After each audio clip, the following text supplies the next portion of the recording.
But actually, Your Honor, even without consultation with the transcript, my answer is very simple. I'm just asking Your Honor.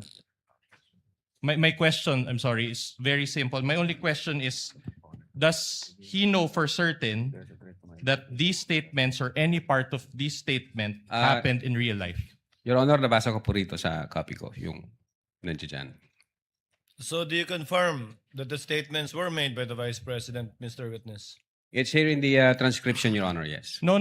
My question is not whether she made the statement. My question is if you know, based on your personal knowledge, if any statement or a portion thereof happened in real life. That's the question. Well, Your Honor, the fact that we have the video on November 26, when the Vice President reiterated what she uttered in November 23, 2024. Your Honor, I'm not even... And at the same time, Your Honor, The maybe witness is in the process of manifestation, Allow the answering. witness to answer. Your Honor, we invited the media personalities who have personal knowledge on that date and on that online press conference. And nung tinanong namin sila kung nag-participate sila, sabi nila yes, nakausap nila yung Vice Presidente, nagbigay sila ng mga katanungan. So definitely yes, nangyari po yun. Your Honor, may you manifest, Your Honor, make a manifestation? Yes, Counsel. Your for Honor, this it appears that the witness is not being responsive to our question. He's talking about something that I did not ask. We are only focusing on this particular statement. We will show other statements later on. And we cannot get an answer from him if he knows. Counsel, even I am confused with the question happened in real life. I think some of us are too. I'll be more specific, If Your the Honor. question is kung alam nyo bang totoong nangyari to sa totoong buhay, ang sagot ng testigo ay sa pagkakaalam niya ay oo, base sa kanilang investigasyon at sinabi ng mga inimbitahan nilang testigo. All right. I'll clarify the question, Your Kindly Honor. do so, Counsel. All right.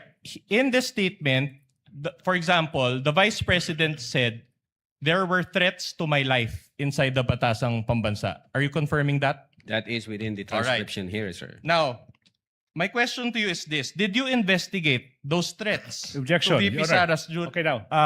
I'm not yet done. All right, Allowed- sige. I'm not allowed- yet done. Yes, Counsel, yes. So. Did you investigate the threat to VP Sara's life during that time? Objection. Now, misleading, Your Honor. What is it? Because the question was, do you confirm that that statement is found in the transcription as to the Vice President saying that there were threats to her life? And then the witness said, yes, I confirm that I can find it in the transcription. Now the next question of the good counsel is, so did you investigate the threats? That is the classic misleading question. Can we get a Assuming ruling, fact. Your Honor? Counsel, he's a lawyer. Attorney Lotok is a lawyer and he knows exactly what's going on. Attorney Lotok, kindly answer. Yes, Your Honor.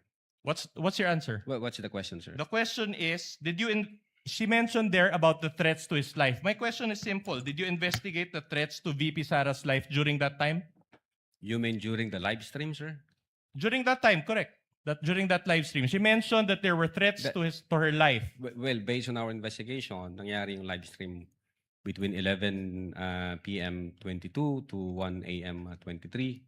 And then nalaman namin through, nung kumalat siya sa social media, ng mga hapon na, kaya nag-start kami ng investigation. At that time, hindi pa namin alam yung buong laman ng video na yan kasi nag-start pa lang kami. So, I instructed Agent Kalilong na siya maging agent on case and then kunin niya yung video, the whole video para sa authentication. Attorney And Lotok, so far- kindly answer the question directly. So I get from your long answer that the answer is no.